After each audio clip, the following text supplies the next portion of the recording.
nga bwe kiri nti okalya dda kaddadda Anite bitandise okubeera nga bimulakira byeyogera edda ayagala okubisangulawo munnange. Evelyn Anite gwe mumanyi obulungi tulina amagye atandise n'okwetonda ati bannange munsonyiwe. Mugisha Muntu anenyeza nnyo ababaka ba palamenti okukkiriza okubeera nga banyoomebwa Muhoozi Kainerugaba nti mwandiremeddeko ate munnange Balamu okugeraageranya Muhoozi ku basajja abanene abaali babaddewo. Bannansi bamugambye nti muganda wange togezaako kuleeta bikonwa kubigeraageranya ku bantu b'amaanyi, togeraageranya Muhoozi kuba Martin Luther King. Sooka osubscribinge era osharinge. Bw'oba osubscribega munnange teweerabire okunyiga notification bell osobola okubeera nga ofuna okumanyisibwa nti Uganda at Large amaze okubeera nga awanikayo emboozi. Teweerabira aba Timo Property Consultants bano balina ebintu bingi nnyo bye basobola okubeera nga munnange bakuyamba naddala oyagala kumanya ku nsonga za ttaka, kugula na kutunda, oyagala munnange kubakozesa mirimu gya kusenda ttaka, balina zigureda ez'omulembe, ensonga ezikwatagana n'ebintu ebifaanaganako ebityo. Gwe bakubireko ennamba zaabwe bwe ziri awo ku Uganda at Large. Ate era bw'ogenda ku TikTok n'oteekamu Timo Property Consultants ojja kumanya bingi nnyo n'ebisobola kubeera nga nkunyonnyola olw'obudde. Timo Property Consultants Limited weebali nnyo Hillside View Apartments weeziri wali ku Kasozi Jjanyi Ntebe Road bw'oyita e Namulanda Kitende Kajjansi yonna osobola okubeera ng'otuuka. Zirimu buli kimu, wifi ya bwereere, security ennungi nnyo, bakeyateekazi weebali ate amasannyalaze tegavaako wabula gwe otwala tulo buli kimu gye kiri, ziri fully furnished. Osobola opangisa ebbanga lyonna ly'oyagala, lunaku lumu, 2, myezi 2, myezi 3, gwe nga bw'oba osazeewo. Omusawo omukugu waali ate ali experienced, alina ebirwadde muganda wange, leka kufaana birwadde. Gwe jangu wano ku Uganda at Large. Ennamba zange muzimanyi, mwesembyeyo 15 endala 73. Abantu bamukozesezza munnange ne basobola okubeera nga ate bafuna obuweerero ku ndwadde ez'enjawulo. Kale eyo muganda wange nga tuvuddeyo kawolawola, njagala tusooke ndowooza tusookere omukyala Evelyn Anite. Newaakubadde bagamba nti munnange gonsinze ali wa bitono, naye Evelyn Anite abantu be bamuzzeemu muganda wange byewuunyisa, anti munnange atuuse okubeera nga yeetonda. Yagambye nti munnange nayogeranga sirowooza. Anite nga yeetondera bannayuganda ku bigambo bye yayogeranga mu ngeri y'obulagajjavu, reckless statements ze yakolanga, ne bannayuganda munnange bye bamugambye byewuunyisa, era ngenda kuba mbikubuulira. Naye katusooke tumanye Anite ono yaani era lwaki yandibadde yeetonda. Kakati munnange omukyalo ono yayogezanga maanyi nnyo, era nga oyinza okugamba nti yali yeeraba nga influential politician. Honorable Evelyn Anite lumu yagobwako abantu bamugamba mu kulonda mu kampeni za 2020 bamugamba genda n'obupale bwo, era eyali amukumu weesefusi namugamba tugende bakugobye, bakuganye n'agenda. Kakati batuuka okugoba gy'ozaalibwa muganda wange, embeera ng'ebeera egaze. Kakati omukyalo ono munnange avuddeyo na issuing public apology ne yeetonda. Omuntu nno n'okukala kwetonda nakyo kiri awo, kubanga bangi nnyo tebeetonda. Munnange bw'atyo nga yeetonda, n'abalala tubalindidde mujja kutuuka okwetonda nga mutwetondera ebyo bye muzze nga mwogera nga mutuduulira nga baduula. Kakati ono Evelyn Anite munnange avuddeyo ne yeetonda olwa statements ze yakolanga mu biseera ebiyise olw'ebigambo bye yayogera ebitaawuumisanga nakabululu eri bannayuganda nga munnange beewuunya nga bamulabira ddala ng'abaduulira. Kakati bw'atyo nga alabikanga oba oliawo ayagala okukiriyaringa ebyayita asobole okubeera nga yezza obujja mu byobufuzi oba. Kakati munnange omukyalo ono nga tubadde nga tujja tumumanya olw'okwogeza obuvumu ennyo oba mu ngeri y'akabampaane tetumanyi, naye ng'abadde nga ajja munnange akola controversial remarks. Anite essaawa eno munnange avuddeyo n'akkiriza nti ebimu ku bigambo yabyogeranga munnange tafuddeeyo ku butya bantu bwe bagenda okubeera nga babitwala oba bigenda kukosa bitya, bigenda kuleetawo ki. Ekyo teyakirowoozanga. Anite ono munnange yasooka okubeera nga amanyika okujja ku siini abantu basobole okubeera nga bamutegeera. 2015 ono ajjukirwa bulungi nnyo bwe yafukamira maaso ga General Museveni, n'afukamira maaso ga General Museveni olwo n'asooka amusaba okubeera nga yeesimbawo ekisanja ekirala 216 ate ebyo General Museveni byayagalira ddala oba oliawo n'okuba nti baali bamutaddemuko wali kwegamba nti kakati anti batero B stage managing nti kakati nga walaba Rafael Magezi bwe bamu stage managing nti ajje mbu bajjewo egirimiti mbu bajjewo egirimiti kati mbu bakireese mbu oli akireese ku lulwe kumbe eno bwe batuula mu State House speaker Rebecca Kadaga abeerawo mu kiseera kyali speaker nga Museveni abuuza lwaki gwe ekiseeso kyono tukiyita ekiteeso kyono tokiyita ne kijja ku fula ya parliament obadde ki nga Rebecca Kadaga akyagaanye era oluvannyuma ate yabaliriza yeewaanyi 2021 ng'ayagala okubeera ng'akomawo kuba speaker yagamba nti singa teyali nze oba oliawo okubeera nga tujjawo egirimiti nze nateekawo embeera nga kale kambiyite ekiteeso kijje singa nagaana era ate yali mutuufu kubanga abakugaana Museveni yali kiyisizzaawo okujja ku fula ya paalamenti. Kakati munnange embeera efaanaganako bw'etyo ey'okuduula kubanga ne mujjukira n'omugenzi Oulanya naye yagamba nti nze nakuba abanuupu okujula okuba kutulenkizi y'ensonga lwaki mulina okubeera nga munonda kuba sipiika wa paalamenti. Mukama Katonda kati noono omukyala Anite naye munnange mu kiseera ekyo ayinza okuba nga yali baamu stage managinga okubeera nga ajja yeefukamize maaso ga General Museveni mbu amusaba okujja yeesimba ekisanja ekirala 2016 mujjukira mu kiseera ekyo ndowooza n'amama Mbabazi we yajjira awo. Kakati munnange omukyala ono kwegamba Evelyn Anite yalaganga kwegamba mwesimbu nnyo eri General Museveni era okukakkana munnenga bamugonnomoddeko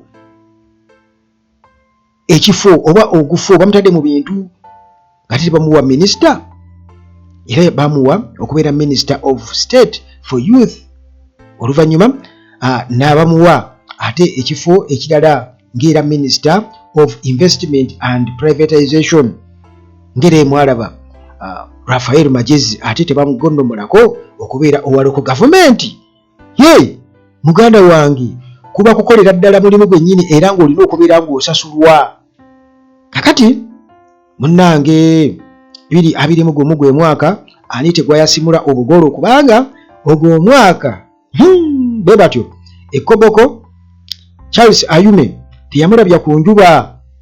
Charles Ayume ye mutabani w'omugenzi eyali speaker wa parliament Francis Ayume.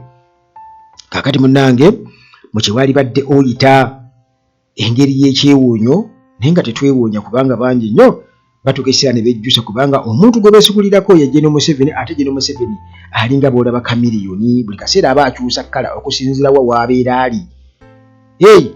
Kakati munnange Anite bw'atyo nakkira omutimbagano ku mukutu ogwa X ogwamanyikibwa nga Twitter gye buvuddeko kati baagukyusa baguyita X. Olwo munnange n'atandika okubeera nga areflectinga ku byayita kwegamba nga okusinziira ku byayita bw'atyo nga abyesigamako era nakkiriza nti yateranga okwogera ebigambo eby'ekisiru nga talowoozezza ng'omuvubuka bwe yateranga okwogera ebigambo eby'ekisiru nga talowoozezza ng'omuvubuka. Kati bw'atyo munnange Evelyn Anite nakkiriza n'agamba nti munnange ebigambo bye yayogera kati nga tulina amagye ekyo yakyogera mu 2017 bwe yali agezaako kukakasa ensonga ey'okuggyawo ekkomo ku myaka egirimiti mujjukira bulungi nnyo togikwatako mu kaseera ako. Bw'atyo n'atutegeeza nti ebyo yabyogera munnange tategeera bulungi era nga tamanyi bulungi nnyo kugamba teyasobola kutegeera implications biki ebiyinza okuva mu bigambo ng'ebyo. Kaakati ndowooza gwali awo amaze okitegeeza nti abantu baamukola ki bamukyawa era bamukoowa. Kati Anita olwo atugamba nti mu kiseera ekyo yali twegamba ali wansi wa myaka 4 naye tanaweza kubeera ng'awize emyaka 4, she was below 40, era nti nga tafaayo oba ani gwalumizza n'ebigambo bye oba ne byakoze nga tafaayo. Mbu ye kye yali ng'afaako kyali kimu, kubeera nti ye alina obukuumi. Anti amagye agalina weegali bamuwa SFC mutambulirako. Kakati era bw'atyo n'agamba nti y'ensonga lwaki yasobola okwogera ebigambo ng'ebyo bitulina amagye, nti newankubadde nga munnange teyasobola kutegeera amakulu ga bigambo oba oli awo n'okubitegeera na biki ebiyinza okubeera nga munnange biva mu bigambo ng'ebyo. Kakati munnange Anita atutegeeza nti I was below 40. I didn't care whose feelings I was hurting with my words and actions. All that mattered to me was the protection of myself. That's why I could say words like we have the maje even when I didn't know the meaning of the word, let alone understanding its impact. Ye Anita obaka bwe yawandiise ku mukutu gwe ogwa X.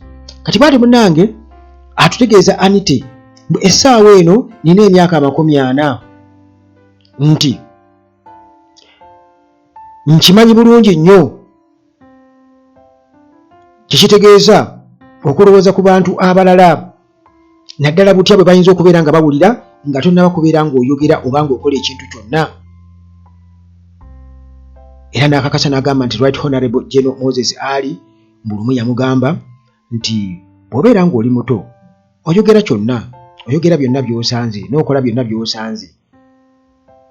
N'agamba nti yategeera General Moses Ali kye yali amutegeeza, kye yali amugamba mu kaseera ako, kubanga yali muto. Naye Anita agamba nti kati essaawa eno ategeera amakulu g'ebigambo bya General Moses Ali bye yamugamba mu kaseera ako. Kakati munnange ng'omuntu ajja okwebuuzaako gamba tugeza kukuba ttooki mu Anita ono ddala lwaki atuuse okubeera ng'ayogera bw'ati.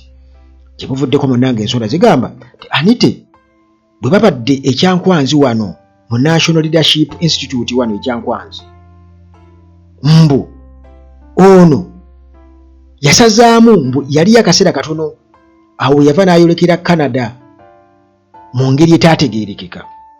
Kigambibwa okuba nti nno ebyo bye yayogera oba bye yawandiise ku mukutu ogwa X mbu tebyatambula bulungi nnyo naddala eri bakama be, era nti oba oli awo kikyamuviirako n'okubeera nti nno bw'atyo yava mangu ekyangwanze n'agenda. Kati ate ebyaddirira ku ekyo Anita nga tagenda ku profile picture ye ng'ajjayo ekifaananyi kya Museveni naye nga bali bonna ku mukutu gwa X mbu yakijjako, era ne kyongera okubeera nga kireetawo obunkenke oba n'okubuusabuusa nti ddala kiki ekiriwo. Akati munnange nga abantu bagamba nti ayinza okuba nga omukyalo ono may be falling out of favor with the ruling establishment. Ayinza okuba nga munnange kabugole aweddewo essaawa eno nga amaze okubeera nga naye akitegeera, oba oli awo ayagala kubeera nga munnange yezza obujja mu ngeri y'okwenenya asobole okubeera nga munnange afuna ekkubo eppya wabweru w'ebyobufuzi. Tayinza okuba nga ayagala bibwa yatunyonya n'atugamba nti kati ye oleda alina ssente mugagga akoze investments eziwera, alina factory ya sabbuuni akola biki n'ebirala byonna. Yatunyonnyola mabegakawo abamanyi Anita ebyabadde nga ajja ayogera nti ye munnange mufushire okumala ebiseera kati yasalawo okukola investments. Kakati munnange nga enfuufu ekyateeka omanyi kati bwe basiikuula enfuufu tulinda enfuufu emala okubeera nga eteeka, naye ng'ekibuuzo kisigala kimu nti Anita tugambe nti political chapter ye eneetera okubeera ng'eggalwawo, is it coming to an end, oba ayagala kugiclosinga, oba ayagala kwetegekera new beginning. Naye ebyo byonna byonna muganda wange just kiseera buseera tujja kuba tubitegeera. Naye ebintu Anite abantu be bamugambye bw'aba asobodde okubeera nga abitegeera ku mukutu ogwa X engeri gye bamwanukudde Anite muganda wange kino kyalibadde kyakulabirako eri buli muntu yenna eyeesugula. Kati mune bamugamba nti wayogera kubanga walowooza nti system ejja kwagala nnyo. Kakati system amaze okubeera ng'ekusuula kati okomawo eri abantu tetujja naffe kukukkiriza ddayo. Era waliwo n'atuuse n'okugamba nti kitegeeza nti abantu b'Ekoboko balowooza bawezezza myaka 40 naye omuntu omu n'agamba bannange abantu b'Ekoboko mubaggyemu oli Anite muganda wange busiru bwe. Busiru bwe temubuteeka ku bantu b'Ekoboko. Era bano baatuuka n'okubeera nga bamujjukiza bamugamba nti watuukako ekiseera n'otugamba nti Bobi Wine tasobola kusala kugenda mu West Nile, ogenda kuba munnange gwe gatekeeper, togenda mukkiriza kubeera ng'ayingira West Nile. Abantu nga bamujjukiza era bamugamba nti munnange oyinza okuba nga otugamba nti oli sorry naye tosobola kukyusa story, tosobola, ffe tukyabijjukira. Bagamba nti kyerabirwa mugambi naye mugambirwa takyerabira. Kakati bamugamba nti munnange honorable okubaite okuswala era nti olugendo lwo oba ebyobufuzi byo nti byonna wabyonoona. Kyolina okukola olina kulinda political favors kuva eri General Museveni akuwa ebifo ebirala, naye bwe tujja mu kulonda totawaanira ddala kujja. Byonna bwe bigamba Anite nti totawaana kujja. Era munnange ebyo nga tumaze okubeera nga tubitegeera tikyalibadde kyakulabirako eri bonna b'abufuzi abagezaako kubeera nga mulowooza nti ensi mugiwangudde olw'okuba oli awo obatisa akagaati mu kamwa, golowooza byeyogera binyumira abantu. Olinda okule tiweetwala okuba nti nno omuntu tategeera. Kati bw'obeera omuto totegeera ogenda kutegeera ng'okuze. Nedda bambi tekigenda kukyusa story. Kakati munnange tubadde tukyali awo, Mugisha Muntu n'avaayo. Mugisha Muntu ono bw'atyo agamba, jjukira nti ono yaduumirako amagye, yaliko CDF owa UPDF. Mugisha Muntu bw'atyo avudde n'agamba nti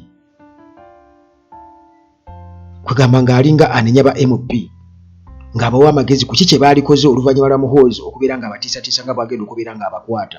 Olwo nno nga bwe nkutegeezezza, Mugisha Muntu former army commander owa Uganda People's Defence Forces, General Mugisha Muntu avuddeyo bw'atyo n'anenya ababaka ba palamenti olw'okulemererwa okubeera nga munnange balemerako oluvannyuma lwa Chief of Defence Forces aliko essaawa zino Muhoozi Kainerugaba okugaana okubeera nga alabikako eri akakiiko ka palamenti okubeera nga bamukunyaakunya ku ebyo byayogera eby'ensimattu ku mukutu gwe ogwa X. Kakati ensonda zonna zaayongera okubeera nga zitukakasa nti Muhoozi Kainerugaba yali ayitiddwa bamemba ba palamenti olw'okubeera nti nno munnange abadde nga ajja apositinga ebintu ebitajjansa ku mukutu gwe ogwa X. Kati n'agaana okubeera nga alabikayo era n'asuubiza busuubiza nga bwagenda okubeera nga abakwata. Mugisha Muntu ng'ayogera ku nsonga eno bw'atyo yategeeza n'agamba nti bamemba ba palamenti baali badde balemerako, baali badde bagaana okuyisa bajeti paka General Muhoozi nga alabiseeko mu palamenti, baali badde bagaana eya Ministry of Defence baali badde bagaana okubeera nga bagiyisa. Era n'ayongeezako n'agamba nti nno bamemba ba palamenti baali balina ne choice eyita Museveni kennyini ajje, eyita Museveni ogamba nti tetugenda kuyisa, kati gwe jangu kale anti gwatera okubeera nga bwetonda jangu, naye munnange tebaakikola. Mugisha Muntu kugambye former UPDF army commander yategeeza n'agamba nti munnange njagala mulabe kiki ekyaliwo weeks ntono nnyo eziyise bamemba ba palamenti bwe batyo bayita Muhoozi Chief of Defence Forces, era n'alemerera okubeera nga alabikako nti ekiraga nti bamemba ba palamenti obutalemerako nti bano abasinga obungi bonna baliwo for survival. Kwegamba bali awo beezi bagamba ate betunaagaana ate bwe babawaayo ke babookya nga basirika kwegamba bali awo bali mu nkola ya save my job. Era ng'agamba nti tulina Chief of Defence Forces ayitiddwa bamemba ba Parliament n'atalabikako ne watabaawo kibaawo.